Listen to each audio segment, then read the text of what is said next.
Welcome to the Kelley File, everyone. I'm Megyn Kelley. Breaking tonight is Barack Obama's presidency imploding.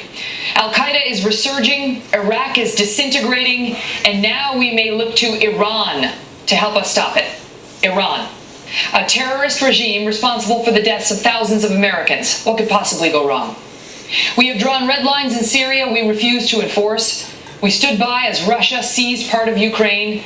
And now we are releasing top Taliban leaders as the Afghanistan war is still going.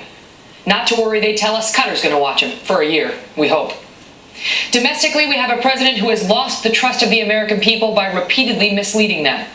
He bypasses Congress, the people's representatives, on matters ranging from Obamacare to immigration law, to the point where one of the most respected liberal law professors in the country has called our president the very danger the Constitution was designed to avoid. The American public overwhelmingly regrets Obamacare.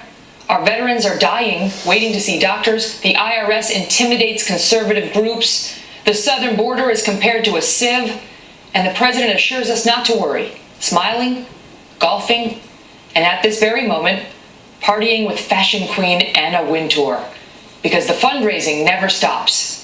Not when 4 Americans die in Benghazi, and not when Baghdad is at the brink. Joining us now with reaction, our senior political analyst, Brit Hume. Brit?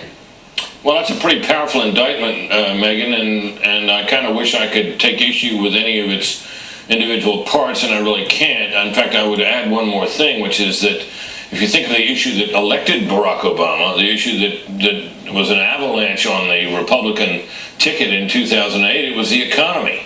And here we are now, how many years into this administration, and we have not had anything like the robust recovery that we're accustomed to seeing after recessions, and especially indeed after deep recessions.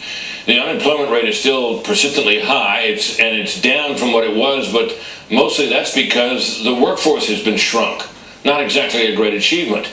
So if you're looking at what the American people are feeling and sensing, that would have to be very high on the list. And of course, as they look out across the landscape of our borders and across the world, there seem to be problems virtually everywhere, and it is hard to point to a place where things are really better than they were. There may be a few, but they're not the main ones. On the foreign policy front, you've got editorials like the one that appeared in the New York Daily News today, not exactly known for its right-wing leanings. The toll wreaked by his disengagement from the world and retreat from the use of American influence is severe. The world is reaping what Obama helped sow, they write.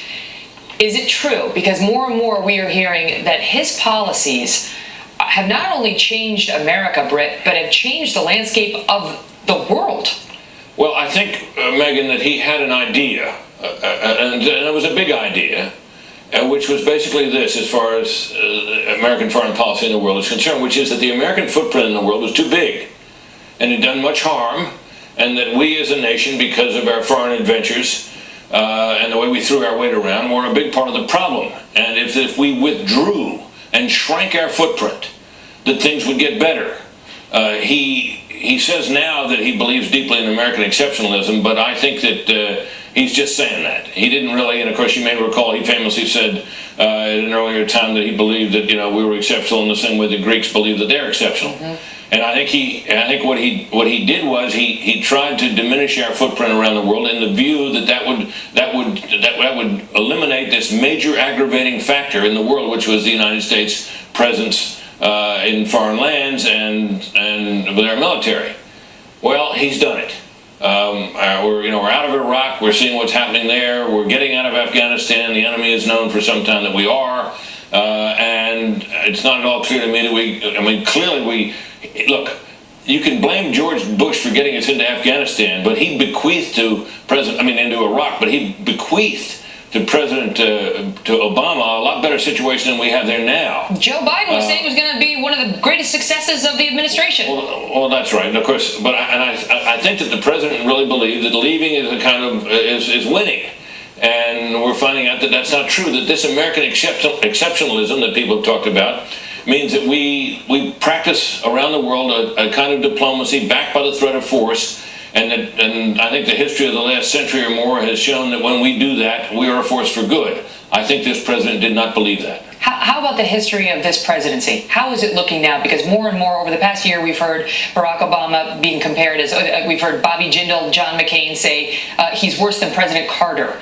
I mean, those are Republicans who are obviously going to be critics of the president. Fair comparison? How is he stacking up now? Well, look, I hate to say it because, I'm an American. I wanted a robust recovery. I wanted a more peaceful world. We don't have it. He's failing. I don't think there's much question about it. Things, I suppose, could turn around, but it's hard for me to imagine that the same policies, which he seems hesitant to change, are going to bring anything but similar results going forward. So I think we're looking at a failed presidency. Good to see you, Brit. Thanks, Megyn.